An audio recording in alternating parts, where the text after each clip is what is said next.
আলোচনা শুরুর পূর্বে আমি নিজের পরিচয় দিয়ে দিই। আমি আলিয়া বিশ্ববিদ্যালয়ের বাংলা বিভাগের বাংলা সাহিত্য ও ভাষা নিয়ে গবেষণারত একজন গবেষক। আমার নাম মিরাজুল ইসলাম। প্রত্যেককে আবারও ক্লাস শুরুর পূর্বে শুভ সন্ধ্যা।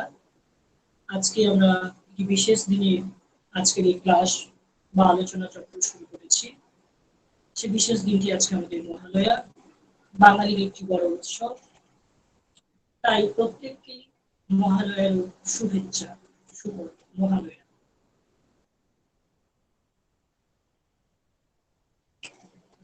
আমরা আমাদের বিষয়টি যেহেতু প্রাকাধুনিক বাংলা সাহিত্যে মুসলিম কবি ও কাব্য, অর্থাৎ যখন বাংলা সাহিত্য কিংবা বাঙালির প্রশ্ন আসছে, তাহলে সেক্ষেত্রে আমরা অবশ্যই বাঙালি জাতির যে উদ্ভব তার ইতিবৃত্ত আমাদের একটু জেনে নিতে হবে। অর্থাৎ খুব একটি নির্দিষ্ট সাল তারিখে বলা না গেলেও আনুমানিক সাপেক্ষে বলা যায় যে বাঙালি জাতির উদ্ভব প্রায় পঞ্চম ষষ্ঠ শতকের দিকে গঠিত হয়ে যাচ্ছে এবং বাঙালি একটি মিশ্র জাতি। সরি স্যার, আপনার স্যার একবার আটকাবো? হ্যাঁ হ্যাঁ বলুন। হ্যালো, সরি স্যার, আমি একবার আপনার আটকালাম। বলছি স্যার, আপনি একটু আপনার মুখটা অর্ধেকটা কেটে যাচ্ছে, একটু ফোনটা নামাবেন, মানে মুখটা পুরোটা দেখা যাচ্ছে। দেখা যাচ্ছে। ওকে স্যার, একদম একদম স্যার, ঠিক আছে স্যার, আপনি বলুন। এবার ঠিক আছে। সরি। এবার হ্যাঁ স্যার, একদম ঠিক আছে।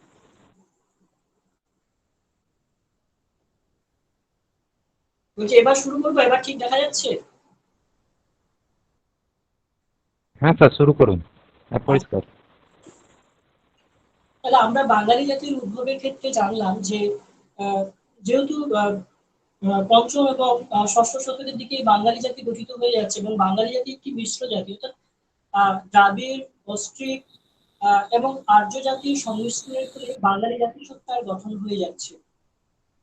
অর্থাৎ মুসলমানরা বাংলাদেশে বা বঙ্গতে আগমনের বহু পূর্বে বাঙালি তার একটি নিজস্ব সত্তা বা নিজস্ব ভাষা এবং জাতি প্রায় গঠন করে ফেলছে ষষ্ঠম সপ্তম অষ্টম এরকম একটা শতকের মধ্যে দিয়ে আস্তে আস্তে তার ক্রমবিকাশ করছে।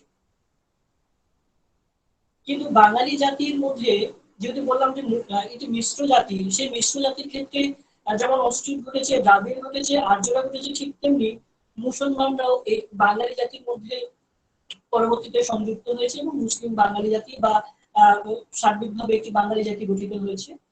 তো সেক্ষেত্রে আমরা মুসলমানদের বঙ্গদেশে আগমন তার একটি প্রেক্ষিত বা ইতিহাস রয়েছে, সেই ইতিহাসের দিকে আমরা একটু দৃষ্টিপাত করব।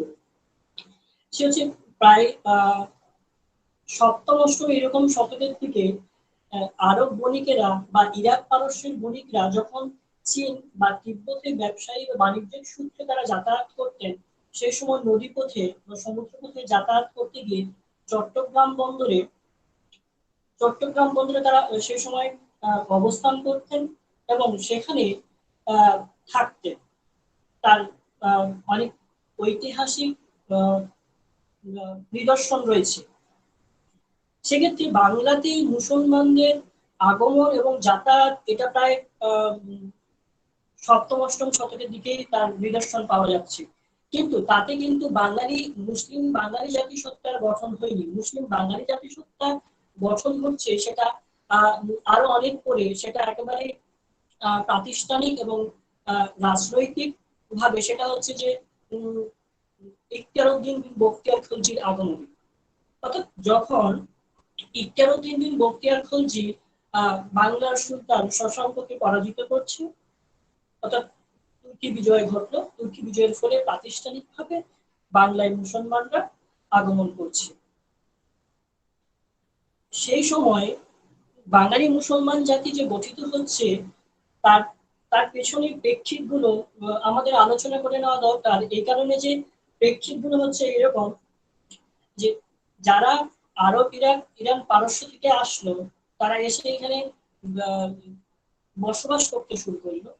সেক্ষেত্রে সেক্ষেত্রে তারা দীর্ঘদিন ধরে বসবাস করার ফলে তারা এক অর্থে বাঙালি হয়ে গেল।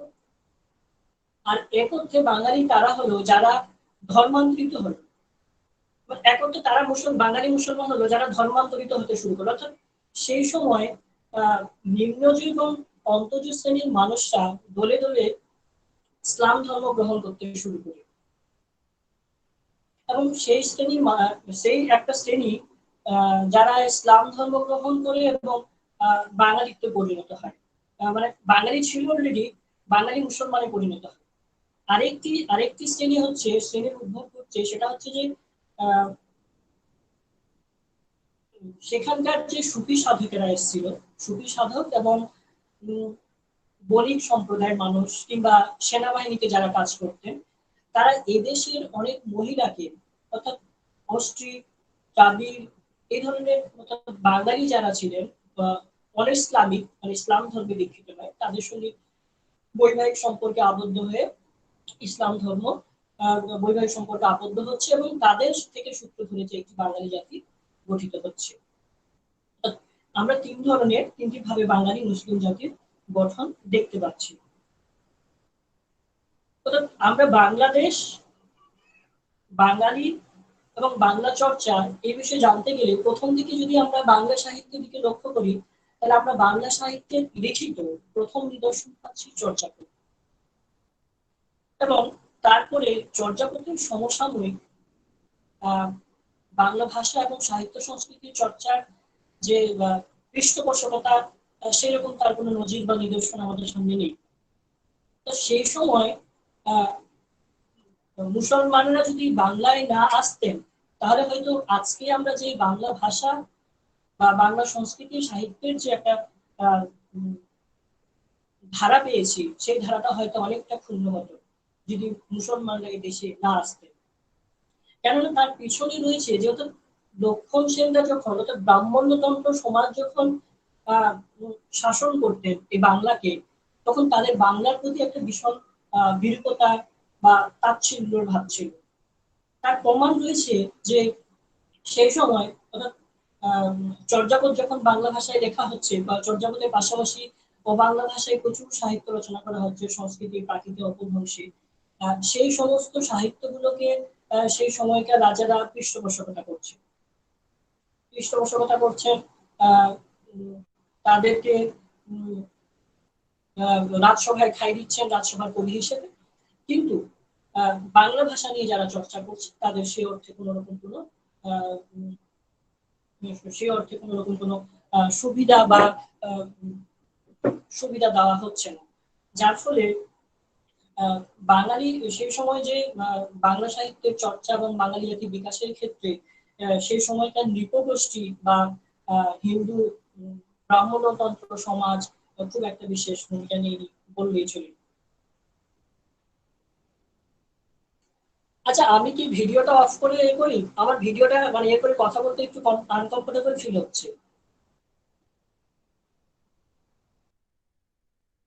ঠিক আছে স্যার, আপনি যদি আপনার অসুবিধা হলে আপনি অবশ্যই ভিডিও অফ করেন।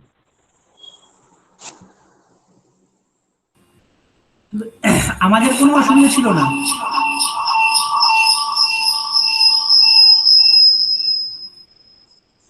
হ্যাঁ বলো। হ্যাঁ বলি।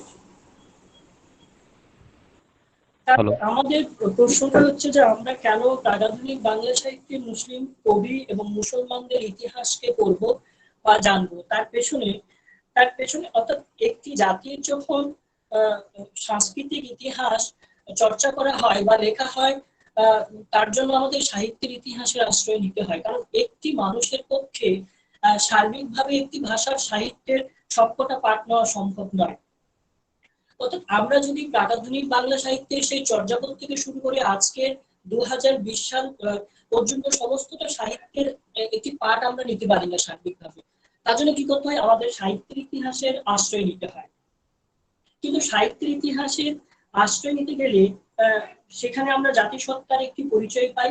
অর্থাৎ ইতিহাসের আশ্রয় না করলে আমরা একটি জাতিসত্তার সাংস্কৃতিক ইতিহাস বা তার মনস্তাত্ত্বিক ইতিহাস, তার সামাজিক ইতিহাস, অর্থনৈতিক ইতিহাস, সেই ইতিহাসের সবটাই পরিচয় আমরা পাই না। কিন্তু বঙ্কিমচন্দ্র একটি কথা বলেছিলেন, সেই কথাটি হচ্ছে যে আমাদের ইতিহাসের অভাব, প্রকৃত ইতিহাসের অভাব, সেটা সেই সময় সেই প্রেক্ষিতে দাঁড়িয়ে তিনি অন্য প্রেক্ষিতে বলেছিলেন। কিন্তু আজকে আমাদের সেই কথা আবারও পুনরাবৃত্তি করতে হয় যে আমাদের প্রকৃত ইতিহাসের অভাব। কেন প্রকৃত ইতিহাসের অভাব? তার কারণ হচ্ছে যে আমরা যে সাহিত্যের ইতিহাসগুলো পাঠ করি, সাহিত্যের ইতিহাসগুলো আমাদের চর্চা করা হয়। আপনারা অনেকেই বা সাহিত্যের ইতিহাসের বিশিষ্ট ইতিহাসকার শ্রী সুকুমার সেন, দীনেশ চন্দ্র সেন, অসিত কুমার বন্দ্যোপাধ্যায়, তারপর শ্রী ভূদেব চৌধুরী, ক্ষেত্রগুপ্ত, অনেকের নাম শুনেছেন এবং অনেকে পাঠ করেছেন। সেই সাহিত্যের ইতিহাসগুলোকে আমরা যদি খুব খুব কাছ থেকে লক্ষ্য করি, তাহলে সেখানে আমরা দেখতে পাবো যে সাহিত্যের ইতিহাসগুলি কোথাও যেন একটা উন্নাসিকতা, সাহিত্যের ইতিহাসগুলির মধ্যে কোথাও যেন একটা প্রাদেশিকতা, সাহিত্যের ইতিহাসগুলির মধ্যে কোথাও যেন একটি সাম্প্রদায়িকতার বীজ বপন করা রয়েছে। সেটা কিরকম সাম্প্রদায়িকতার বীজ? অর্থাৎ বাঙালি মুসলমানরা যখন এদেশে বাঙালি জাতিসত্তার সঙ্গে বাঙালি মুসলমান জাতিসত্তা গঠিত হয়ে যাচ্ছে, মুসলমানরা এদেশে আসছে, মুসলমানরা এদেশে শাসন কায়েম করছে, এবং মুসলমানরা যে আরব ইরাক থেকে ইরান থেকে এসে শুধু তারা আরব ইরাক ইরানীয় ভাবে থেকে যাচ্ছে না, তারা এই দেশে জল হাওয়া মাটি সবকিছুর সঙ্গে নিজেদেরকে মিলিয়ে বা মিশিয়ে নিচ্ছে।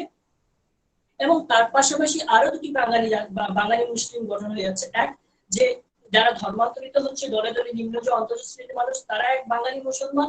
আরেক বললাম যেটা সুফি এবং বণিক এবং সেনাপতি সৈনিকদের দ্বারা বৈবাহিক সূত্রে, এদেশের বৈবাহিক সূত্রে যে সমস্ত, অর্থাৎ ইরাক ইরানীয় পারস্য রক্তের সঙ্গে দেশীয় রক্তের সংমিশ্রণের ফলে যে আরেক মুসলমান বাঙালি মুসলিম জাতি গঠিত হচ্ছে। এই তিন জাতি মুসলমানরা আসার পেছনে আসার বাংলা সাহিত্যের কতটা উপকার সাধন হয়েছে, বাংলা সংস্কৃতির কতটা উপকার সাধন হয়েছে, তার পেছনে যদি আমরা দৃষ্টিপাত করি তাহলে পাবো। অর্থাৎ মুসলমানরা এসে প্রথমেই যে ভাষা যে সংস্কৃতির চর্চা এতদিন ধরে হিন্দু ব্রাহ্মণ্যতন্ত্র সমাজ করতে দেয়নি, অর্থাৎ বাংলা ভাষা চর্চা করলে নরকে ঠাঁই হবে, বাংলা ভাষা চর্চা করলে বাংলা ভাষায় রামায়ণ মহাভারত এই সমস্ত কিছু চর্চা করলে নরকে ঠাঁই হবে, বাংলা শ্রেষ্ঠদের ভাষা, বাংলা শূদ্রদের ভাষা, বাংলা চর্চা করা যাবে না, যার ফলে ব্রাহ্মণতন্ত্র হিন্দু সমাজ বাংলা ভাষাকে সরিয়ে রেখেছিল। তার প্রমাণ আমরা পাই অর্থাৎ চর্যাপদ যারা লিখছেন তাদের রাজসভায় ঠাঁই হয়নি, তাদের ঠাঁই হয়েছে একেবারে নগরের বাইরে, নগর প্রান্তরে, একেবারে প্রান্তরের বাইরে। অর্থাৎ সেই সময় বাঙালিরাই লিখছেন কি সংস্কৃত ভাষায়, প্রাকৃত এবং অপভ্রংশ ভাষায় সাহিত্য চর্চা করছে। মুসলমানরা এসে প্রথমে অনুবাদ সাহিত্যের দিকে ধাবিত হলেন। অর্থাৎ এরা রামায়ণ মহাভারত, অর্থাৎ এদেশে যে দেশে আমি শাসন করছি সে দেশের শাসন ব্যবস্থা যদি আমি না জানি, সে দেশের যদি সাংস্কৃতিক ইতিহাস না জানি, তাহলে আমি সে দেশের মানুষের সঙ্গে সে দেশের মানুষকে আমি শাসন করতে পারবো না। যার ফলে সাংস্কৃতিক ইতিহাস জানতে গেলে আমাকে এই দেশের সংস্কৃতি জানতে হবে। এদেশের সংস্কৃতি হচ্ছে রামায়ণ মহাভারত এবং অন্যান্য দেশীয় রীতি বিশ্বাস সংস্কার সমস্ত কিছু। যার ফলে প্রথমেই তারা রামায়ণ মহাভারতের অনুবাদের দিকে একটা বিশেষ প্রবণতা দেখা দিলেন। এবং তার সঙ্গে যে মঙ্গল কাব্যগুলো রচনা হচ্ছে, সে মঙ্গল কাব্য রচনার পিছনেও কিন্তু এই মুসলমানদের একটি বিশেষ প্রভাব রয়েছে। কেননা এই প্রভাবটা হচ্ছে যে মুসলমানরা যদি না আসতেন, অর্থাৎ মঙ্গল কাব্যে যে মূলত তিনটি ধারা, চণ্ডীমঙ্গল, মনসামঙ্গল এবং ধর্মমঙ্গল, এই মঙ্গল কাব্যগুলো মূলত নিম্নজ এবং অন্তজ শ্রেণীর মানুষদের মঙ্গল গাথা ছিল এবং তাদের লোকায়তে দেবদেবী, তাদের আখ্যান এবং তাদের গাথা। কিন্তু যখন দেখছে যে মানুষদের আটকানো যাচ্ছে না, দলে দলে মানুষরা ইসলামের ছায়াতলে আসছে, অর্থাৎ এতদিন ধরে হিন্দু ধর্মের যে উপাচারগত কঠিনতা, উপাচার শাস্ত্রীয়গত বাধা নিষেধ, এই বাধা নিষেধের দ্বারা নিষ্পেষিত হচ্ছিল নিম্নজ সমাজ। এই প্রথম ব্রাহ্মণ্যতন্ত্রের যে কঠিনায়ক শৃঙ্খল বেধি, তার থেকে বেরিয়ে আসতে চেয়েছিল এই নিম্নজ সমাজ। যার ফলে তারা দলে দলে সুফিদের দ্বারা প্রভাবিত ইসলাম ধর্ম গ্রহণ করতে শুরু করে। এবং আজকে ইসলাম ধর্মের মূলত যদি আমি দুটো পাঠ করি, একটা হচ্ছে যে শরীয়ত এবং মারিফত, অর্থাৎ প্রথম দিকটাই এখানকার ভারতীয় এবং বাঙালি মুসলমানরা বেশিরভাগটাই রূপান্তরিত এবং ধর্মান্তরিত মুসলমান, এবং যারা একটা সময় যাদের পূর্বপুরুষরা অন্তজ এবং নিম্নজ শ্রেণীর মানুষ ছিল, কোল, ভিল, মুন্ডা, সাঁওতাল, ওরাও, ডোম, হাড়ি, চান্ডাল, এই সমস্ত মানুষরা, এতদিন ধরে যারা হিন্দু সমাজের কাছ থেকে উপেক্ষিত হয়ে এসেছে তারা দলে দলে কোথাও একটা রাজনৈতিক সুবিধার জন্য, কোথাও অর্থনৈতিক সুবিধার জন্য এবং সুফিবাদের দ্বারা প্রভাবিত। সুফিবাদে কোন রকম কোন ধর্মীয় উপাচারের শৃঙ্খল বিধি নেই, শুধু আল্লাহর নাম জপ করো তাতেই।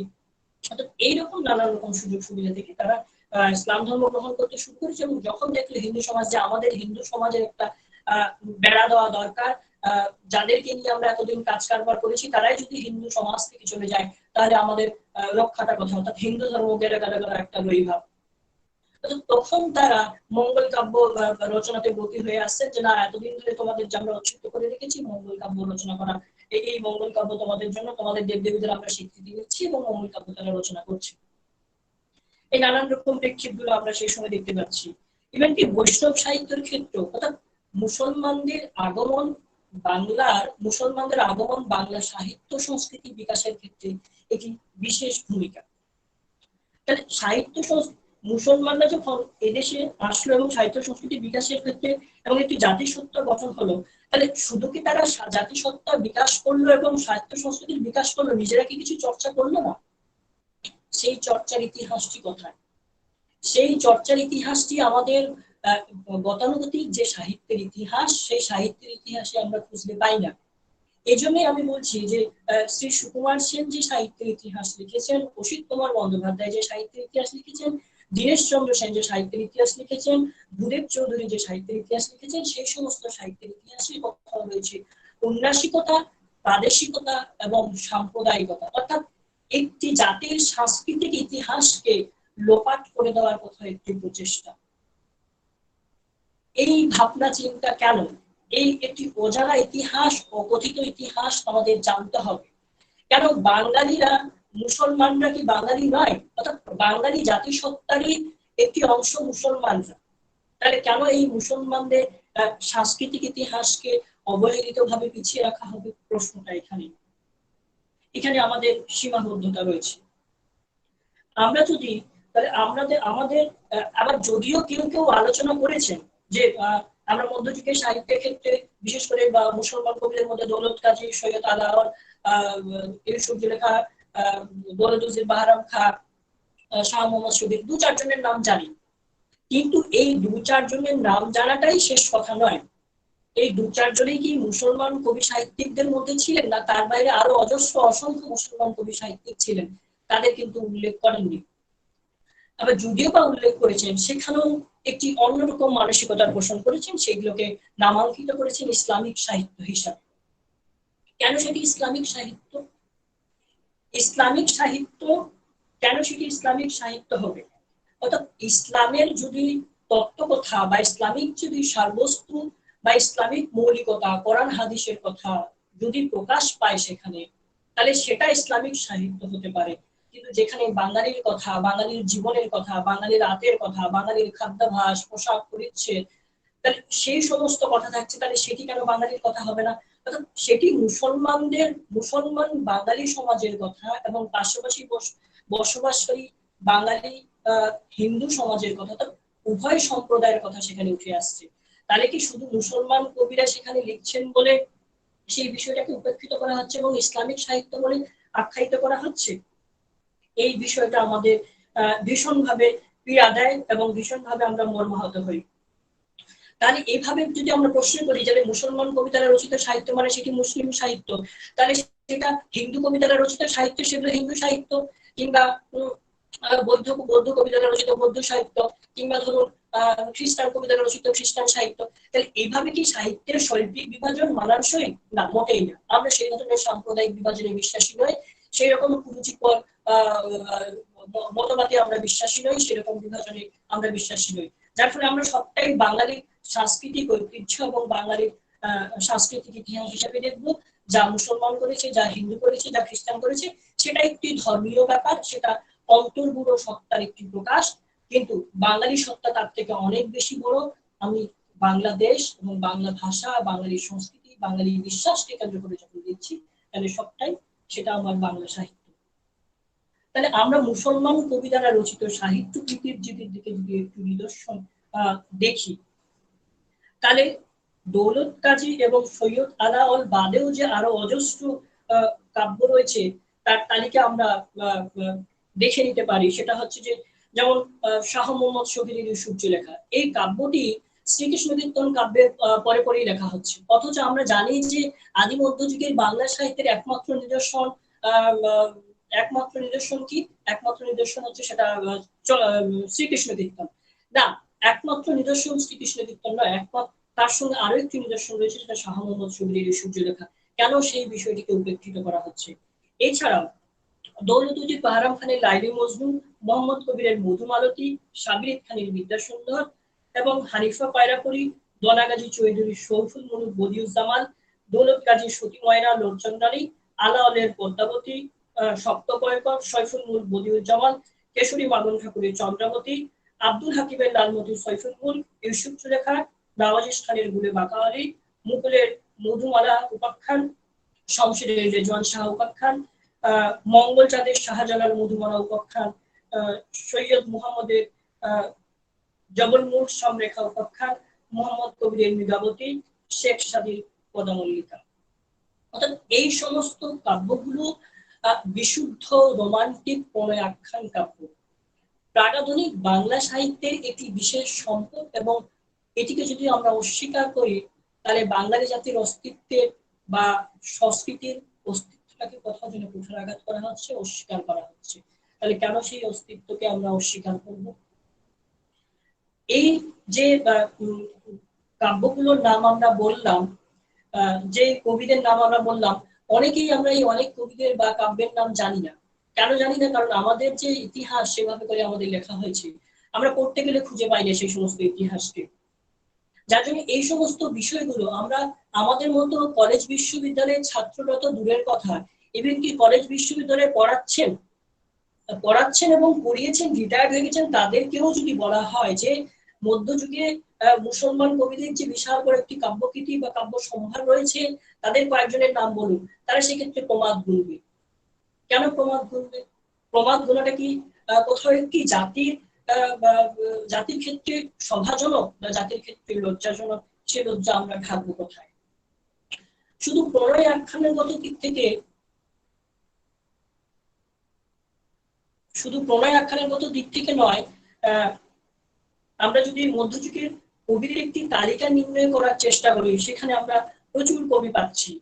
যেমন আমরা প্রথম দিক থেকে যদি ধরি, শাহ মোহাম্মদ শফির সূর্যলেখা, জৈনুদ্দিন, তারপরে মুজাম্মিল, চাঁদ কাজী, শেখ কবির, আফজাল, সাবির খান, দনাগাজী, শেখ ফয়জুল্লাহ, দৌলতুদ্দিন বাহরাম খান, মোহাম্মদ কবির, সৈয়দ সুলতান, শেখ কোরআন, হাজী মোহাম্মদ, নসরুল্লাহ খান, হিদায়াতুল্লাহ ইসলাম।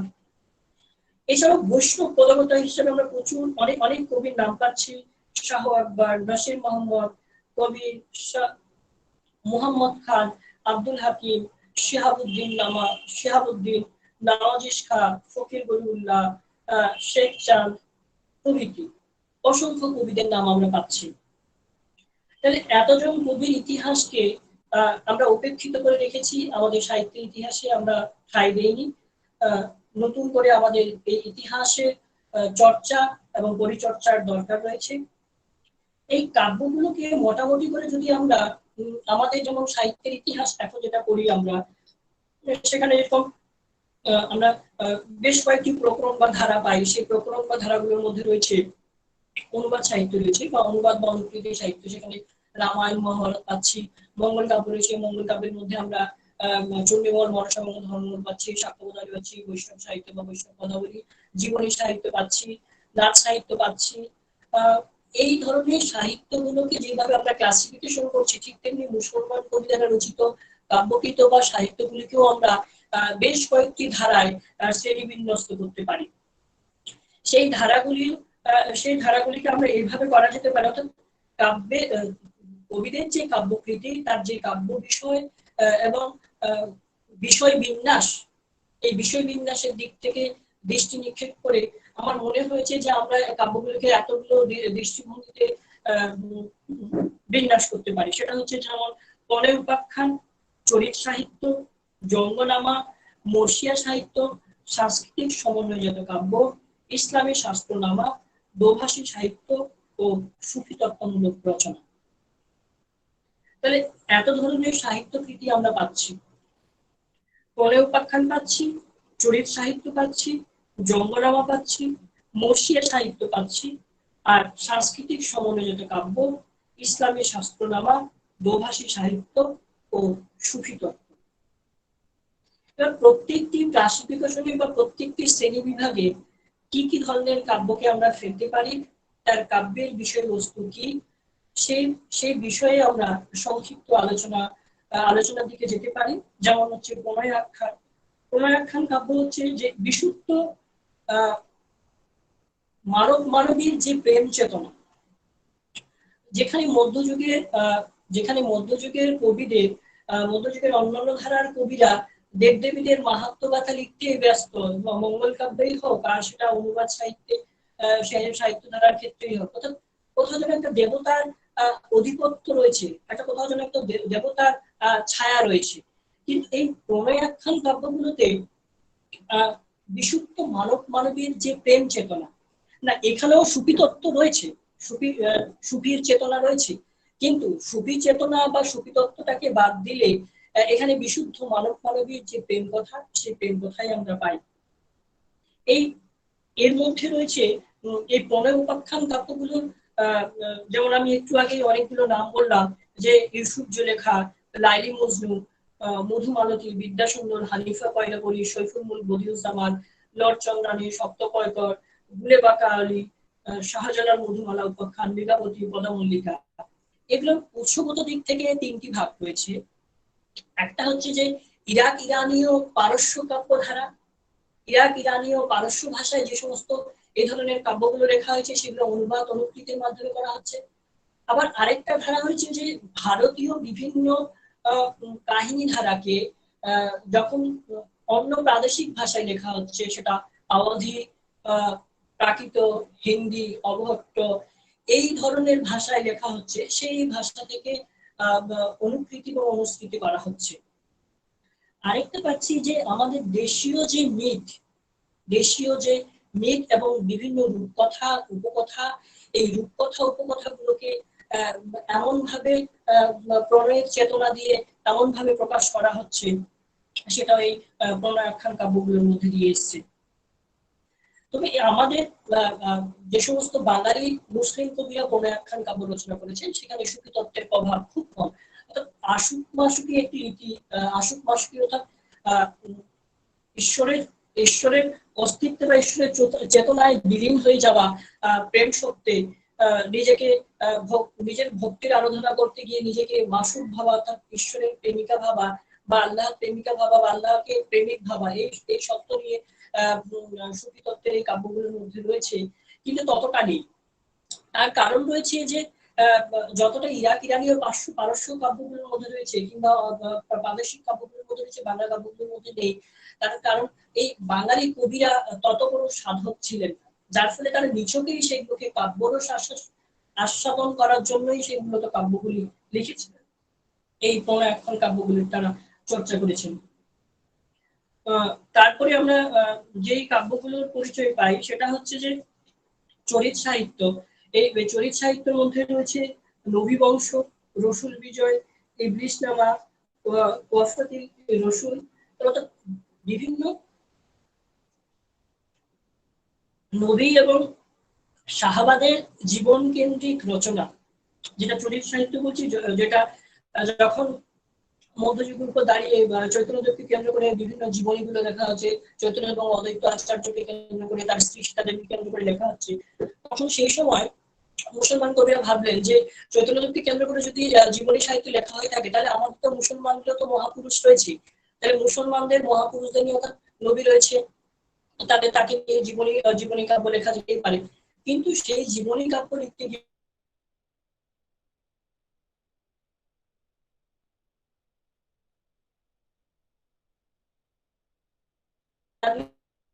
পারস্যের প্রতিপালিত হয়েছে, সেখানকার যেভাবে সাংস্কৃতিক কাব্যটাকে প্রণয় করা হতো, কাব্যটিকে লেখার দরকার ছিল, সেভাবে করে কবিরা লিখতে পারেন, দেশীয় ঢঙ্গে একেবারে প্রচার এবং প্রসার করেছিল।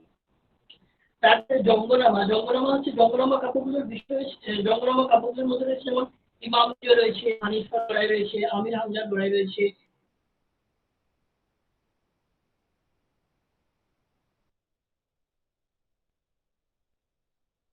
করতে গিয়ে বিভিন্ন জায়গায় যে যুদ্ধ করেছে তার একটি ঐতিহাসিক নিদর্শন রয়েছে। আর তার পাশাপাশি কিছু কাল্পনিক যুদ্ধও আছে। কাল্পনিক যুদ্ধ, প্রচুর কাল্পনিক যুদ্ধ রয়েছে। সেই সময় তো মুসলমানদের হারানোর আর কিছু নেই। সেই সময় মুসলমানদের হারানোর এই কারণে কিছু নেই, কারণ মুসলমানদের তখন সাম্রাজ্য, অধিপত্য, তাদের বিজয় গাথা শোনাতে হবে, মানুষ জানুক ইসলামের কীর্তি, মুসলমানদের বিজয় গাথা। এই নিয়ে তারা জঙ্গনামা কাব্যগুলো লিখছেন। কিন্তু আমাদের বাঙালি কোনোদিনও খুব একটা যুদ্ধে বেশি শাস্ত্রীয় যে ঝংকার, অসির যে ঝংকার, সেই ঝংকার কিন্তু খুব একটা বেশি বাঙালিদের মধ্যে নেই। বাঙালিরা মূলত বেশিরভাগ বিশেষ করে ইন্টেলেকচুয়াল ছিলেন বেশি বলে এই জিনিসটা বাঙালিদের মধ্যে কম ছিল, এবং সেই সময় নেই। সেই সময় বলতে যারা লিখছেন তারা সেই প্রেক্ষিতে, অর্থাৎ হানিফার লড়াই লিখছেন কিংবা ইমাম বিজয়, এই সমস্ত লড়াইগুলো লিখছেন, আমির হামজার লড়াই লিখছেন, তাহলে এই লড়াইগুলো মূলত ঐতিহাসিক চরিত্র এবং ইরাক ইরানি ও পারস্যের চরিত্র। কিন্তু এই ইরাক ইরানি ও পারস্য তাদের যুদ্ধকথা লিখছেন ঠিকই, তাদের যুদ্ধকথা তাদের প্রেক্ষিতে তো লেখা দরকার, অর্থাৎ আরবীয় ভৌগোলিক পরিবেশ চিহ্নিত করে লেখা দরকার। কিন্তু না, কবি এরা কি করছেন যে বাংলার ভৌগোলিক পরিবেশকে সামনে রেখে বাংলার খাদ্যাভ্যাস, বাংলার পোশাক পরিচ্ছদ, বাংলার যানবাহন, বাংলার ঘরবাড়ি, বাংলার অস্ত্র শস্ত্র, এইগুলোকে দিয়ে কাব্যটাকে আচ্ছন্ন করে ফেলতে, অর্থাৎ কোথাও যেন কাব্যগুলোকে একটা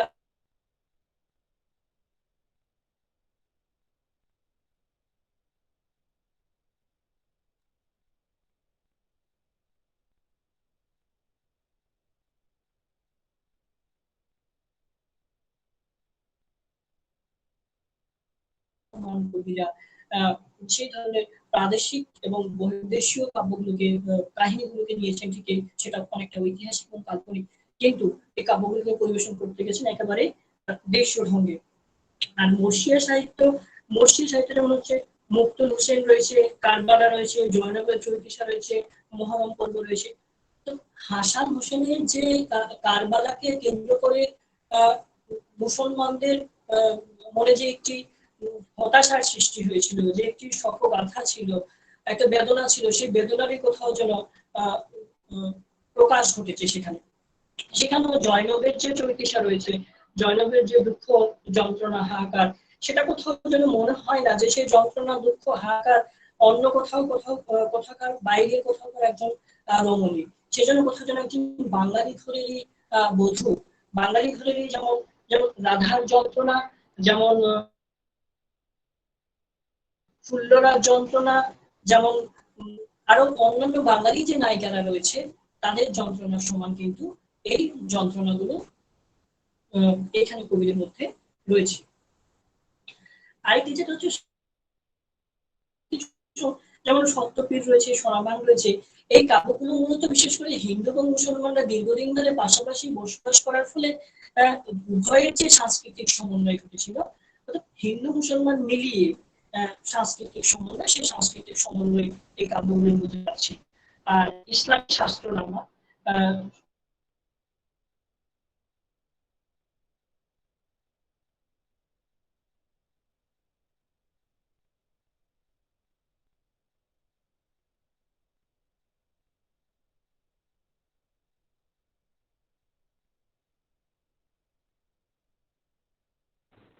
এই অংশটুকু শুধু, অর্থাৎ মুসলমান কবি দ্বারা কৃত যে এই ৭-৮টি ভাগ আমি বললাম, তার মধ্যে একটি শাখাকে তারা ইসলামী সাহিত্য বলতে পারে। সেটা হচ্ছে যে যেটা বললাম যে শাস্ত্রীয় নামাগুলো, সেটা নসিহতনামা, মুসার সাওয়াল, নূরনামা, কায়দানি কিতাব, এগুলোতে কি করা হচ্ছে, এগুলোতে বিশেষ করে মুসলমানরা কিভাবে হবে, মুসলমানদের হাদিস কি বলতে চেয়েছে, কোরআন কি বলতে চেয়েছে, কিন্তু তারপরেও এই কাব্যগুলোর একটা কোথাও যেন বিশেষত্ব রয়েছে। সেটা হচ্ছে যে কি, কবিরা বরাবরই বলতে চেয়েছেন যে পরলৌকিক মুক্তি একমাত্র বাঞ্ছা নয়, মানে মূলত লক্ষ্য ছিল পরলৌকিক মুক্তি বা স্বর্গ লাভ করা বা মোক্ষ লাভ করা বা জান্নাত লাভ করা, এই ধরনের ব্যাপার ছিল, কিন্তু নয়। এই কবিরা ইহকালকেও কিভাবে মাঙ্গলিক করে তোলা যায়, মঙ্গলময় করে তোলা যায়, সেই দিকেও তারা দৃষ্টিপাত করেছিল। চলা যায় এই সমস্ত কাব্যের বিষয়বস্তু লিখেছে। যেমন এই কাব্যগুলোতে রয়েছে প্রতিবেশীকে কিভাবে দেখতে হবে, পিতামাতার কিভাবে সেবা করতে হবে, রাস্তায় রাস্তায় কাটা পড়ে থাকলে কিভাবে সেটা তুলতে হবে। অনেকগুলো বিশ্বাস সংস্কার এই কাব্যগুলোর মধ্যে তৎকালীন মুসলমানদের মধ্যে প্রকাশ পেয়েছে কাব্যগুলোর মধ্যে দিয়ে। তার পেছনে অনেকগুলো কারণ রয়েছে। সেটা হচ্ছে যে মূলত তো সুফি সাধকদের দ্বারা ধর্মান্তরিত হলো এই মুসলমানরা।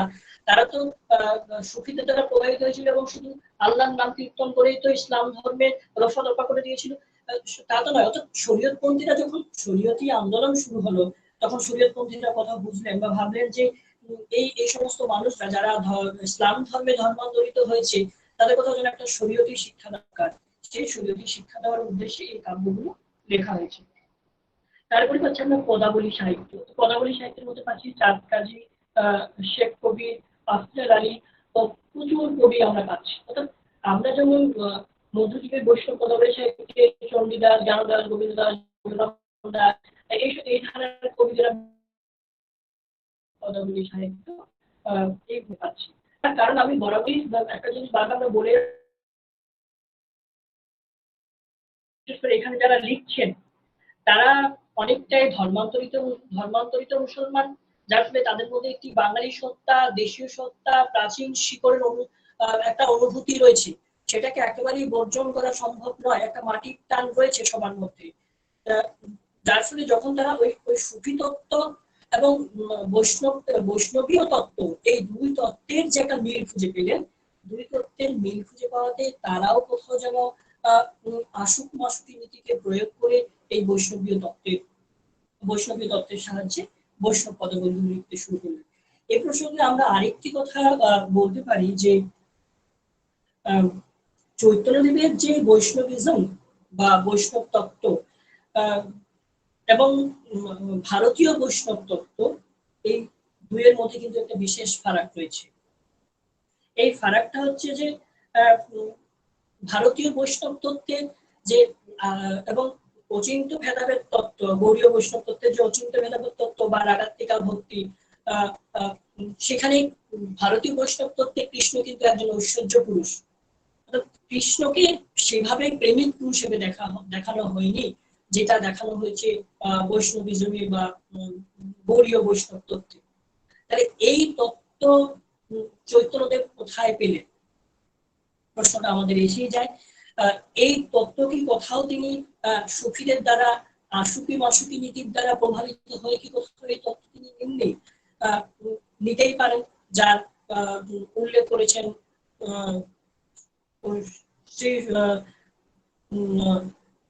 সাহিত্য সংস্কৃতির ইতিহাসে অনেকে সেই তত্ত্বগুলোর দিকে ইঙ্গিত দিয়েছেন। তারপরে আমরা পাচ্ছি যে দোভাষী সাহিত্য। আমরা আবার ফিরে আসি মূল পর্বে, দোভাষী সাহিত্য।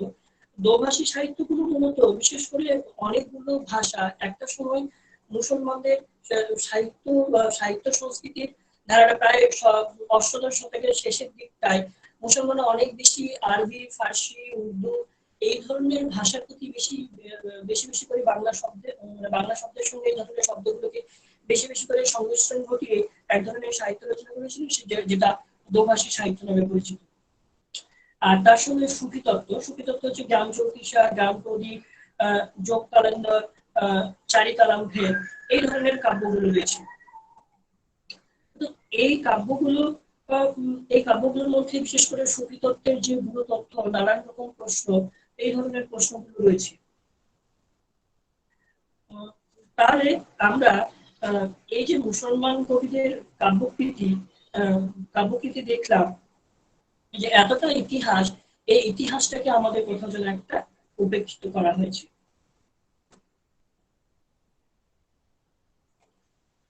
এই বিষ্ণু ভাষা রীতির এটি একটি নতুন বিষয় বা নতুন অনেকেই জানি না।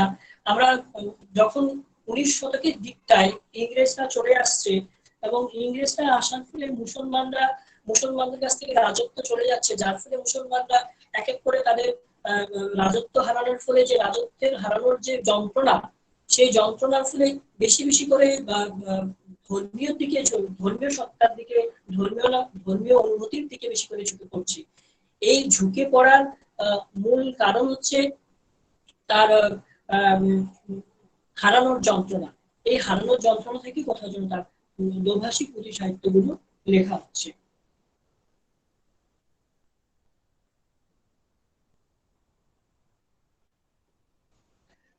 আমরা যে প্রাগাধুনিক বাংলা সাহিত্যে মুসলিম কবি ও কাব্য এই বিষয়টি চর্চা করলাম, অনেকগুলো কবির নাম, অনেকগুলো বিষয় আমরা উপস্থাপন করেছি।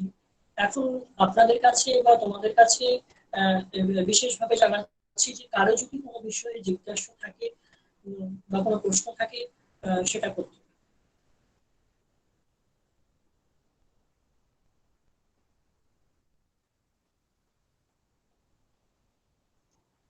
হ্যাঁ, মিরাজুল ভাই।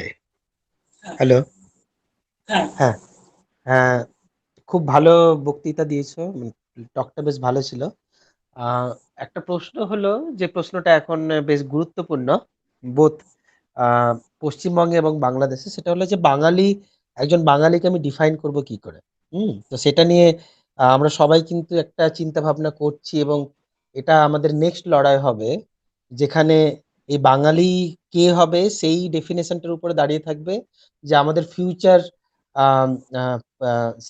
যে যে যে অবস্থানটা থাকবে পশ্চিমবঙ্গে বাঙালি মুসলিমদের, সেটা আমরা কতটা ভালোভাবে বাঙালি মুসলিমকে বাঙালি হিসাবে প্রমাণ করতে পারছি তার উপরে কিন্তু দাঁড়িয়ে আছে।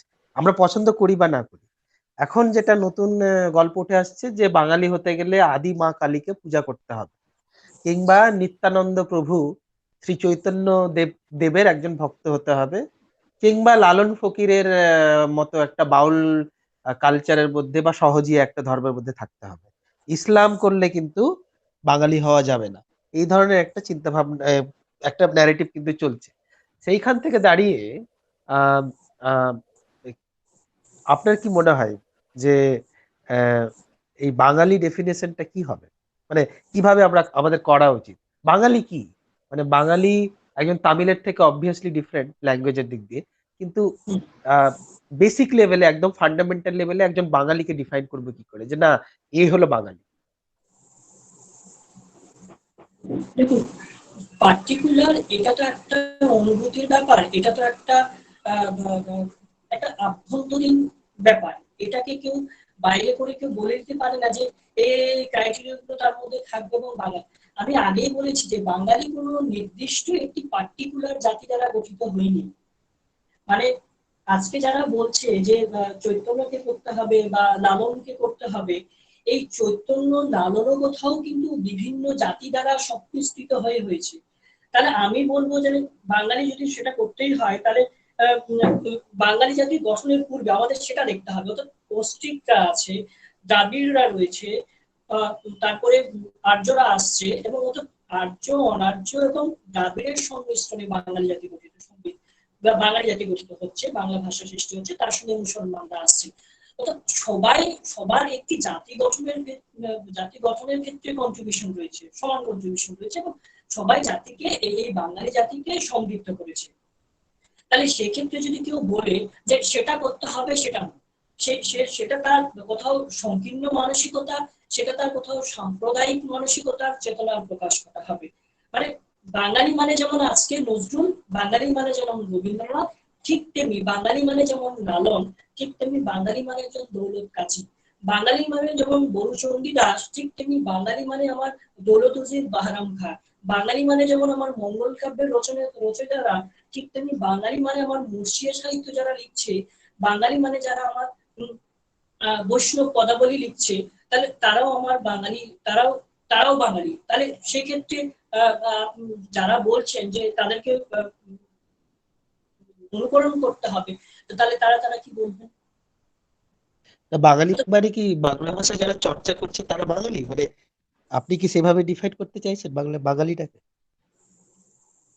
হ্যাঁ, মূলত বাংলা ভাষা যারা চর্চা করছে, অর্থাৎ বাংলা ভাষা চর্চা করছে, বাঙালির সংস্কৃতির সাথে যুক্ত রয়েছে, বাঙালির সংস্কৃতিকে ফিল করছে, তার ট্র্যাডিশনগত ভাবে, ঐতিহ্যগত ভাবে সেটা হতে পারে, সেটা যেটা বললাম যে বংশ পরম্পরাগত হতে পারে, আহ, সেটা সে করতেও সে বাঙালি, মানে সেক্ষেত্রেই বাঙালি। আমি বলতে বাংলা ভাষা, বাংলা ভূখণ্ডে, বাংলা সংস্কৃতির সঙ্গে যারা ভালোবেসে বাংলাকে চর্চা করছে, বাঙালির ঐতিহ্যকে সামনে রেখে প্রত্যেকটাকে স্বীকার করছে, অস্বীকার করার কোনো জায়গা নেই, তারাই বাঙালি।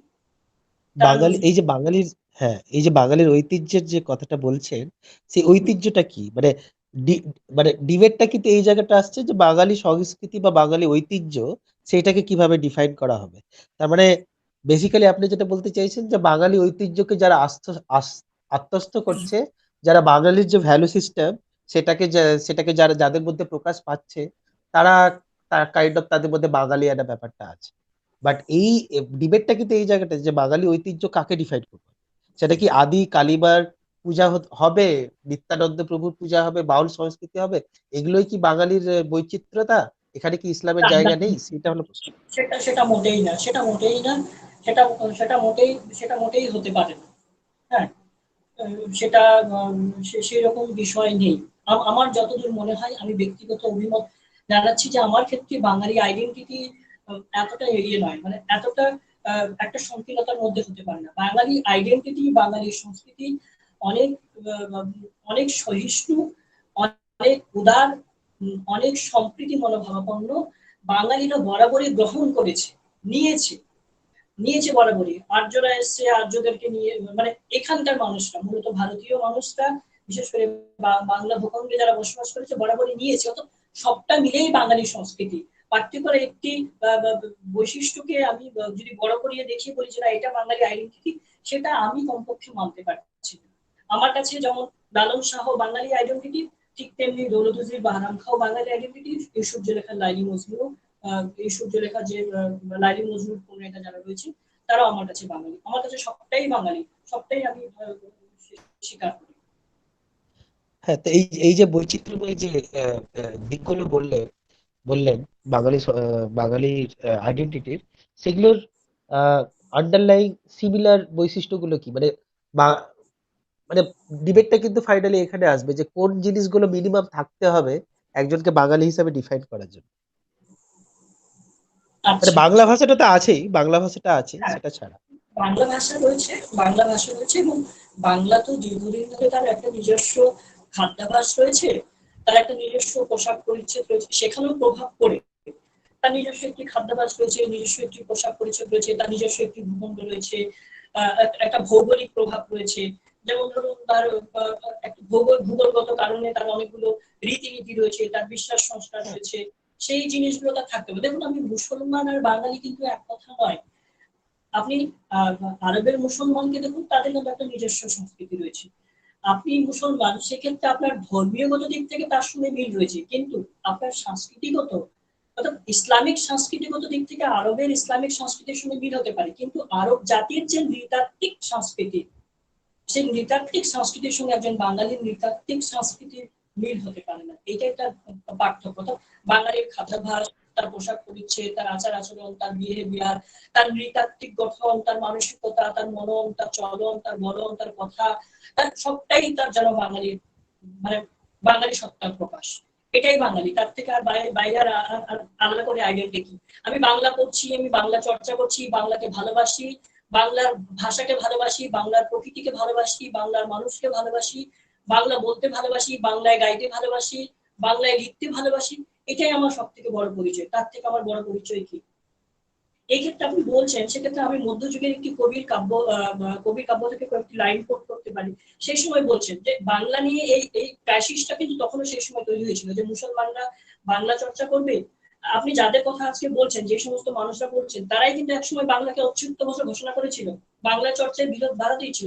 বাংলা যারা চর্চা করতো তাদের জিভ কেটে নেওয়া হতো, বাংলাকে সরিয়ে রাজসভা থেকে বাইরে রেখে দেওয়া হয়েছিল। এই মুসলমানরা আসলেন বলেই বাংলা সাহিত্য সংস্কৃতির এতটা বিকাশ সম্ভব হলো। অনুবাদ সাহিত্য থেকে শুরু করে আপনার মঙ্গল কাব্য থেকে শুরু করে সমস্তটা আজকে যাদের আইডেন্টিটি গুলোকে বড় করে দেখানো হচ্ছে, সেই আইডেন্টিটি গুলো বা সেই সংস্কৃতি গুলো বিকাশের ক্ষেত্রে মুসলমানদের ভূমিকা অনস্বীকার্য। অস্বীকার করতে পারবেন না আপনি। সেখানে মুসলমানরাও তার সঙ্গে সম্পৃক্ত হয়ে গেছে, তাদের নিজস্ব সংস্কৃতি ছিল, এবং এদেশীয় সংস্কৃতির সঙ্গে এদেশীয় জল, হাওয়া, বায়ু, মাটি সবটার সঙ্গে নিজেদেরকে মিলিয়ে নিয়েছে। দেখুন, একটা কথা বলি, সেই সময় সপ্তদশ শতকে একজন কবি বলছেন যে যেসব বঙ্গেতে জন্মি হিংসে বঙ্গবাণী, সেসব কাহারও জন্ম নির্ণয় না জানি, দেশি ভাষা বিদ্যা আর মনে না জোড়ায়, নিজ দেশ ত্যাগী কেন সে বিদেশে না যায়। অর্থাৎ যার নিজের ভাষার প্রতি, নিজের সংস্কৃতির প্রতি মান নেই, ভালোবাসা নেই, সেজন্য এদেশ ছেড়ে পালিয়ে যায়, সে হিন্দু হোক, সে মুসলমান হোক, সে যাই হোক। এই যে খুব সুন্দর কিছু উদাহরণ আপনি দিলেন, এই জিনিসগুলো একটা ডকুমেন্টেড ফর্ম যদি আমরা তৈরি করতে পারি, সেটা খুব ভালো হবে।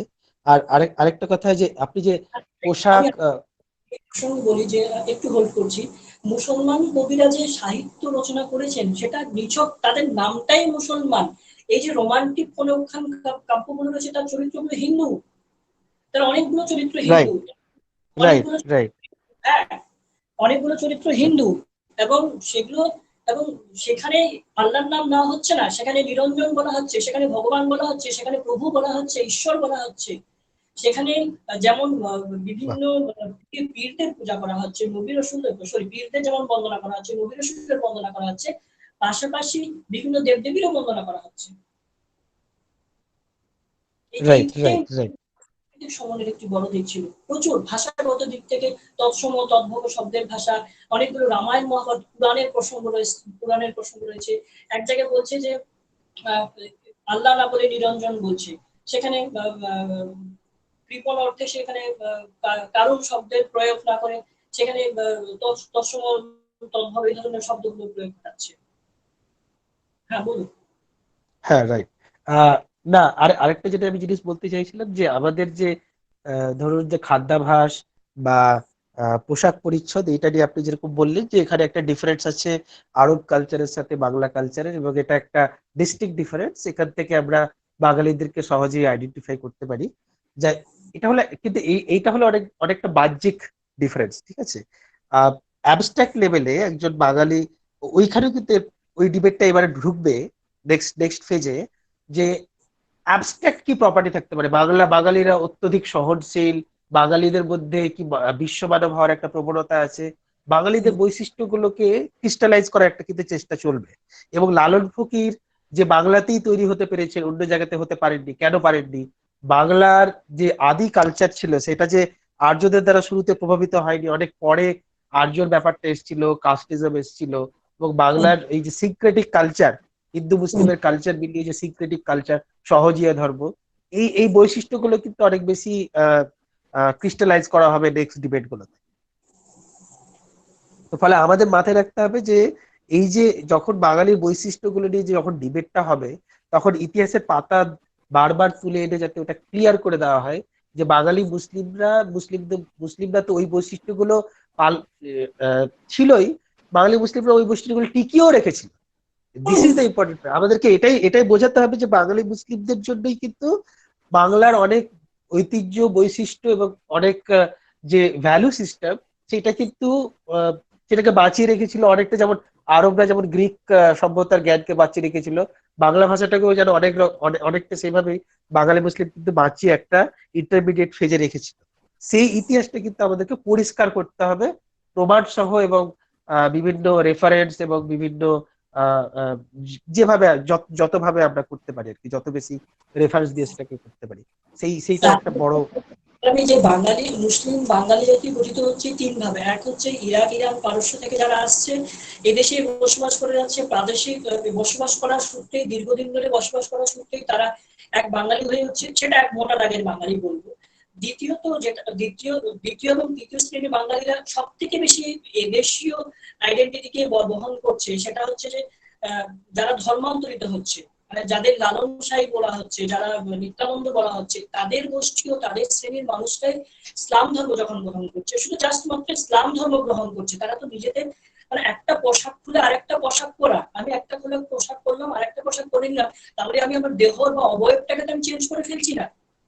তাহলে তারা এই ধর্মান্তরিত যখন হচ্ছে, তারা একটা পোশাক খুলে আরেকটা পোশাক পরেছিল, কিন্তু নিজস্ব যে আভ্যন্তরীণ সত্তা সেটাকে তো চর্চা করেনি, মানে সেটাকে তো বিসর্জন দেয়নি, যার ফলে তো বৈষ্ণব, প্রচুর মুসলমান বৈষ্ণব কবি রয়েছে যারা বৈষ্ণব পদাবলী লিখছেন। যেটা যে নিত্যানন্দের কথা আপনি বলছেন, বা চণ্ডীদাস, জ্ঞানদাস, গোবিন্দ দাসের কথা বলছেন, তারা বৈষ্ণব পদাবলী চর্চা করছে, ঠিক তেমনি প্রচুর মুসলমান কবি রয়েছে যারা বৈষ্ণব পদাবলী চর্চা করছেন। এবার দেবীপ্রসাদ চ্যাটার্জি বা যারা লেফটিস্ট, বাংলার লেফটিস্ট ট্র্যাডিশনে ছিলেন, তারা কিন্তু আরেকটা দিক দেখাতে চেয়েছেন, যে সাংখ্য দর্শন কিংবা যে লোকায়ত দর্শন আছে, সেটাও কিন্তু বাংলার একটা ঐতিহ্যের পার্ট।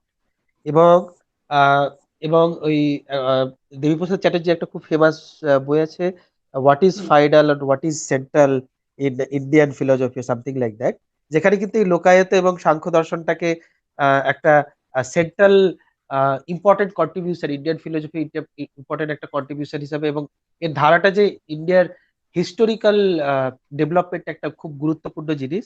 এবং ইন্টারেস্টিংলি এই দর্শনের কিন্তু বাংলায় একটা বিশাল বড় একটা আহ, চর্চা হয়েছিল, এবং বাংলা কিন্তু একটা সেন্ট্রাল পেস ছিল, মানে এখান থেকেই কিন্তু সাংখ্য দর্শনের উৎপত্তি কাইন্ড অফ। ঠিক তো ছিল ছিল তার কারণ হচ্ছে এই সাংখ্য দর্শনের যেটা কথা বললেন সেটার সঙ্গে বৌদ্ধইজম বা বৌদ্ধ দর্শনের অনেকটা কিন্তু মিল রয়েছে। মানে সেই উদারপন্থতা বা সেই লোকায়ত দর্শনের চর্চা, তার সঙ্গে কিন্তু বৌদ্ধ দর্শনের অনেকটা মিল রয়েছে। এবং বাংলার মানুষ শুধু নয়, সারা ভারত এবং আর্যভট্ট এবং অনেকটা জায়গা একসময় সবাই বৌদ্ধ ধর্মে প্রায় দীক্ষিত হয়েছিল। অর্থাৎ যখন হিন্দু বা বিশেষ করে ব্রাহ্মণ্য তন্ত্রের যে উপাচার এবং শাস্ত্রীয় রীতিনীতির যে কঠিনাই, সেই সমস্ত ব্যাপারগুলো থেকে নিজেদেরকে মুক্তি পেতে, কোথাও একটা মুক্তির আশ্বাস খুঁজতে এই ধরনের দর্শন যেটা গৌতম বুদ্ধ করেছিলেন, সেই দর্শন কিন্তু অনেকে আশ্রয় নিয়েছিল এবং লোকায়ত দর্শনের আশ্রয় নিয়েছিল।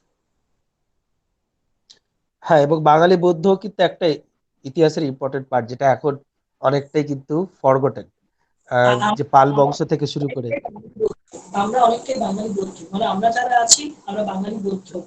বাঙালি বৌদ্ধ এবং যে বললাম যে কোন ভিন সাঁওতাল মুন্ডা, কেউ যদি বলে যে আমার শরীরে ইরাকি ইরানি রক্ত বইছে বা আমি ইরাকি ইরানি পারস্য থেকে এসেছি, তাহলে সেটা তার মরীচিকা, মানে ভালো তার মরীচিকা আর কি। Right, right, right. হ্যাঁ, এবার অন্যরা একটু কোশ্চেন করুক। হ্যাঁ, বাকিটা প্রশ্ন।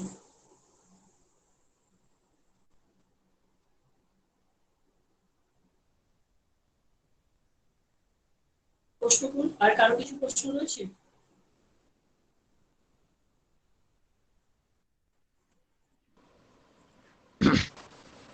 আর কারো যদি কোনো প্রশ্ন থাকে, যদি আপনার ভয়েসে অসুবিধা হয় তাহলে মেসেজ বক্সে জানান।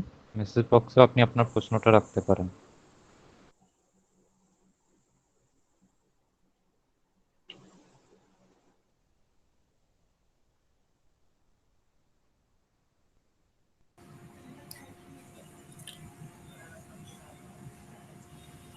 আমাদের কোনো স্টুডেন্ট বা শ্রোতা যদি প্রশ্ন করার থাকে, কিছু বলার থেকে বলেন। প্রশ্ন করলে করুন।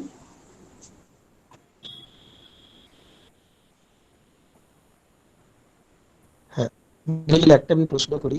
আহ, এই যে বাঙালি মুসলিমদের যে সাহিত্যে যে, হ্যাঁ, অন্য কারো কোনো কোশ্চেন আছে? হ্যাঁ, বলুন। হ্যাঁ স্যার, আপনিই করুন। তো বলছি যে বাঙালি মুসলিমদের যে এই সাহিত্যে যে অবদান আছে সেইটা, এবং এবং স্বাধীনতার পরেও যে পশ্চিমবঙ্গে বাঙালি মুসলিমদের যা চর্চা হয়েছে সেটা হয়তো একটু কমে গেছে এখন, কিন্তু যা চর্চা হয়েছে সেটা নিয়ে খুব একটা কিন্তু চর্চা হয় না সেরকম ভাবে। খুব খুব কম অমিতদের মতো, ক্যালকাটা ইউনিভার্সিটির যে প্রফেসর, ওনার মতো কয়েকটা লোক হয়তো চর্চা করেন, কিন্তু এটা সামগ্রিক ভাবে বাঙালি মুসলিমরাও কিন্তু সেভাবে এটা চর্চা করছে না। এবং বাংলাদেশের দেশেও কিন্তু খুব বেশি যে চর্চা হচ্ছে পশ্চিমবঙ্গের পশ্চিমবঙ্গের বাঙালি মুসলিম সাহিত্য নিয়ে, তাও নয়। তো এই ব্যাপারে কিছু আপনি বলবেন, মানে কোথাও কিরকম কোন রকম কাজ হচ্ছে বা কোন দিকে যাচ্ছে ব্যাপার? আচ্ছা, দেখুন, আমরা যদি বলি যে আমাদের কাজগুলো কেউ অন্য এসে করে দেবে, হুম, তাহলে সেটা আমাদের কথা একটা ভুল ভাবা হবে। আমাদের শীত ঘুম ভাঙাতে হবে। মানে আমাদের বাঙালি চেতনা, এতদিন ধরে তো বাঙালি সমাজের মধ্যে দুটো বাঙালি মুসলিম সমাজের মধ্যে দুটো শ্রেণী ছিল বিশেষ করে। একটা একেবারে উচ্চ শ্রেণী, মানে এলিট ক্লাস, আর একটা হচ্ছে মানে নিচের একেবারে নিম্ন শ্রেণী বলা চলে। মধ্যবিত্ত সমাজ ছিল না। পরবর্তীতে মধ্যবিত্ত সমাজ গঠিত হয়েছে। তো মধ্যবিত্ত সমাজ, অর্থাৎ যারা শিক্ষাবৃত্তি নিয়ে বা বুদ্ধিবৃত্তি নিয়ে চর্চা করে, তাদেরকে এগিয়ে আসতে হবে এবং সেই ইতিহাসকে জানতে হবে, সেই ইতিহাসের চর্চা করতে হবে। নাহলে যে বললাম যে অসিত কুমার বন্দ্যোপাধ্যায়, শ্রী সুকুমার সেন বা ক্ষেত্রগুপ্তের মধ্যে, মানে বা সাহিত্যের ইতিহাস বা বিভিন্ন ক্ষেত্রে বিভিন্ন ফিল্ডে আপনি চান না কেন, মুসলমানদেরকে সেখানে সরিয়ে রাখা হয়েছে। তার একটা আহ, এইটার সব থেকে বড় ইস্যুস রয়েছে যে ইংরেজের ঔপনিবেশিক শাসন ব্যবস্থা এবং দ্বিজাতি তত্ত্বের অনুপ্রবেশ। মানে দ্বিজাতি তত্ত্ব যে মুসলমান এবং হিন্দুদের মধ্যে ঢুকিয়ে দেওয়া হয়েছিল, এবং সেই তত্ত্ব থেকে কিভাবে মুসলমানদের ইতিহাসকে সরিয়ে দেওয়া যায় এবং মুসলমানদেরকে হিন্দুদের চোখে ভিলেন বানিয়ে দেওয়া যায়, এই প্রচেষ্টাটা ইংরেজরা করেছিল। এবং যার ভুক্তভোগী আজও আমরা ভুগছি, যার ফলে সেই সাহিত্যের ইতিহাসগুলো থেকেও অর্থাৎ একজন অপ্রধান কবি বা সাহিত্যিককে নিয়ে পৃষ্ঠার পর পৃষ্ঠা পৃষ্ঠার পর পৃষ্ঠা তিনি সাহিত্যের ইতিহাস লিখছেন, কিন্তু একজন প্রধান মুসলমান কবিকে নিয়ে তার জন্য 2 কলমও তিনি খরচ করছেন না। কেন? কেন তিনি হ্যাঁ করছেন সেটা না? এইটা আমাদের সেটা তো করতে হবে, আমাদের এগিয়ে আসতে হবে, আমাদের তাছাড়া কোনো নচেত কোনো রাস্তা নেই। হ্যাঁ, এখন যদি প্রশ্ন আসতেই পারে যে আপনি, তারা বলবেন না, তারা আমাদের কথা বলবেন না, তারা আমাদের কথা চেপে দেবেন, কিন্তু সেক্ষেত্রে যদি কেউ আপনাকে বলে, আপনি যখন আপনার কথা বলতে আছেন, আপনাকে যদি কেউ সাম্প্রদায়িক বলে, বলুন সাম্প্রদায়িক, হ্যাঁ আমি সাম্প্রদায়িক। আপনি যদি না বলেন আমার কথা, আমি যদি আমার নিজের জাতির কথা বলি, আমি যদি একটি অখণ্ড সাংস্কৃতিক ইতিহাসের কথা বলি, বলতে কি যদি আমি সাম্প্রদায়িক হই, আমি সাম্প্রদায়িক। এই তকমাটা আমাদের নিতে হবে এবং আমাদের করতে হবে। মানে অজানা ইতিহাসকে তুলে না নিয়ে আসলে, আঙ্গুল দিয়ে না দেখিয়ে দিলে আমাদের সেই কথাই শুনতে হবে, মানে আমরা হারাতে বসেছি। হ্যাঁ, আপনাদের মতো যারা লোক আছে এবং আরো যারা লোক আছে, হ্যাঁ তাদের আমাদের কিন্তু এটা আমরা সবাই করবো, আমরা সবাই এগিয়ে আসবো।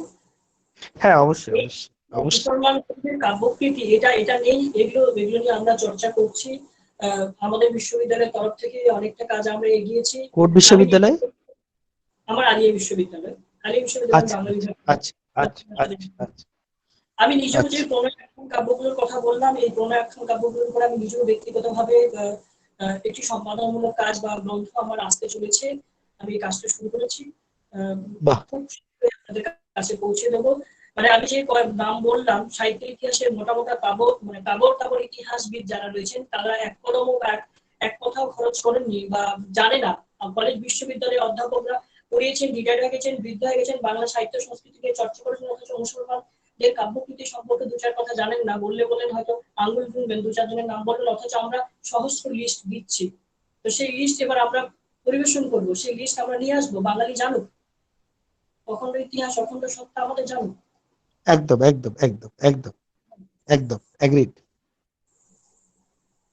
তো সেই অর্থে আমি আবারও বলবো যে যারা ছাত্রছাত্রী রয়েছে তারা শুনে রাখুন, এই বা অন্যান্য জায়গায় সাহিত্যের ইতিহাসে এই নামগুলো পাবে না। বিশুদ্ধ রোমান্টিক কোন একখান কাব্য, যেখানে মধ্যযুগের মাটিতে দাঁড়িয়ে হিন্দু কবিরা বা অন্যান্য বাঙালি কবিরা দেবতার জয়গান গাইছেন, দেবতার কথা গাইছেন, ধর্মীয় সাহিত্যকে চর্চা করছেন, সেখানে মুসলমান কবিরা অনেকটা এগিয়ে এসে বিশুদ্ধ মানবীর জয়গান গাইছেন, মানবীর কথা বলছেন কোন একখান চর্চা করতে গিয়ে। শাহ মোহাম্মদ শবীরের ইউসুফ জুলেখা, দৌলত বাহারাম খানের লাইলি মজনু, মোহাম্মদ কবিরের মধুমালতী, সাবির খানের বিদ্যা সুন্দর, তারপর হানিফা কয়রাবলী, দনাগাজীর চৌধুরী সৈফুল বদিউজ্জামান, দৌলত কাজীর লোরচন্দ্রনী, আলাওলের পদ্মাবতী, সপ্তকয়কর সৈফুল বদিউজ্জামান, কেশরী মামন ঠাকুরের চন্দ্রাবতী, আব্দুল হাকিমের লালমতির সৈফুল মুল, নওয়াজিস খানের গুলে বাঁকাওয়ালি, মুকুলের মধুমালা উপাখ্যান, শমশেরের শাহজালাল মধুমালা উপাখ্যান, মঙ্গলচাঁদের শাহজালাল উপাখ্যান, সৈয়দ মোহাম্মদ আকবরের জেবুল মুলক সামরে, মোহাম্মদ মুকিমের লীলাবতী, শেখ সাদির পদা মল্লিকা। এই কাব্যগুলো নিয়ে আমরা একটি প্রণয় উপাখ্যান সংকলন প্রকাশ করতে চলেছি, একসঙ্গে বাঙালি পাঠকের কাছে পৌঁছে দেওয়ার জন্য। ঠিক আছে, আর কারো কিছু প্রশ্ন রয়েছে?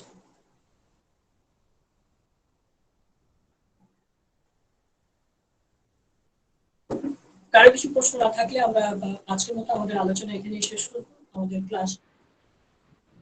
স্যার একজন একটা প্রশ্ন করেছে হ্যাঁ, যে how to end Pala empire এরা, যদিও এটা মনে হয় যে কিভাবে পাল এম্পায়ার এরা শেষ হয়েছিল। আচ্ছা আচ্ছা, পাল এম্পায়ার কিভাবে শেষ হয়েছিল। তার দেখুন, আমরা বাংলার ক্ষেত্রে পালের ইতিহাস যেটা জানতে পাচ্ছি, যে শশাঙ্কের সময় থেকে জানতে পাচ্ছি। মানে পালরা মূলত বৌদ্ধ ধর্মাবলম্বী মানুষ ছিল, এটাই আমাদের নৃতত্ত্ব বা সাংস্কৃতিক ইতিহাস এটাই বলে। তো এরা অনেকটা কিন্তু সহিষ্ণু ছিলেন, সহিষ্ণু উদার ধর্মের চেতনা সম্পন্ন মানুষ এবং সহিষ্ণু। বিশেষ করে শশাঙ্কের সময়, তার আগে তো বাংলায় মাৎস্যন্যায় নেই যেটা বলছি, অর্থাৎ বড় মাছ ছোট মাছকে দিলে খাওয়া, অর্থাৎ সেই সময় মানে যারা সামন্ততন্ত্র বা ব্রাহ্মণ্যতন্ত্র সমাজের মানুষ, তারা একেবারে মানুষকে নির্বাচনে মানুষকে মানুষ মনে করতো না।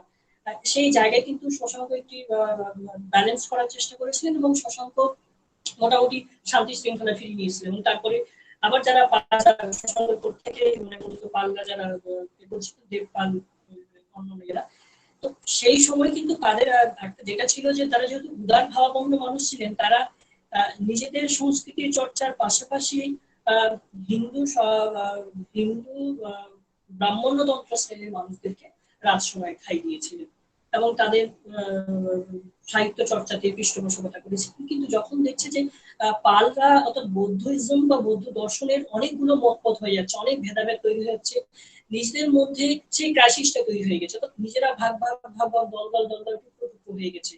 মানে দেখুন একটা জায়গায় ওই যে একটা কথা রয়েছে না যে একটা লাঠিকে একবারে ভেঙে দেওয়া যায়, আবার অনেকগুলো লাঠিকে জমা করতে গিয়ে যায়, ঠিক তেমনি বৌদ্ধ বা পালরা যেহেতু বৌদ্ধ ধর্মাবলম্বী বা বৌদ্ধ দর্শনে বিশ্বাস ছিল, তাদের মধ্যে অনেকগুলো ভাগ চলে আসে, যার ফলে তারা কোথাও যেন একটা দুর্বল হয়ে পড়ে। সেই দুর্বলতাকে কাজে লাগিয়ে আবার সেখানে তাদেরকে পরাজিত করে এবং সেটা সেই জায়গাটা চলে এসেছে।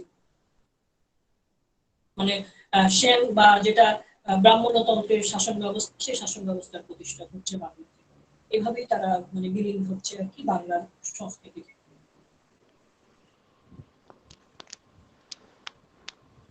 থ্যাংক ইউ স্যার, তাহলে আপনার বক্তব্য, আপনার অনেক সময় দেওয়ার জন্য ধন্যবাদ। আজকে স্যার তাহলে আমরা এখানেই শেষ করি। প্রত্যেকে আমার তরফ থেকে ধন্যবাদ, বিশেষ আগ্রহ সহকারে শোনার জন্য। আপনাকে স্যার অনেক ধন্যবাদ। আর অডিয়েন্স যারা যেসব শ্রোতারা অংশগ্রহণ করেছেন, স্টুডেন্টরা, তাদেরকে সকলকে ধন্যবাদ আমাদের সঙ্গে সাথে থাকার জন্য।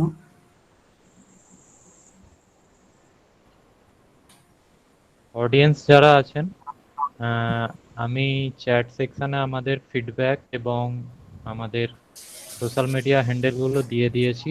আপনারা অবশ্যই আপনাদের ফিডব্যাক জানাবেন এবং আমাদের সোশ্যাল মিডিয়া হ্যান্ডেলগুলো একবার চেক করে নেবেন।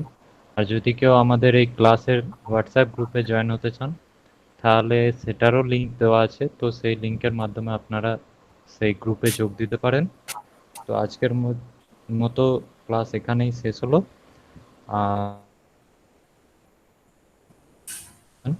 এই সেশনটা শেষ হয়ে গেল।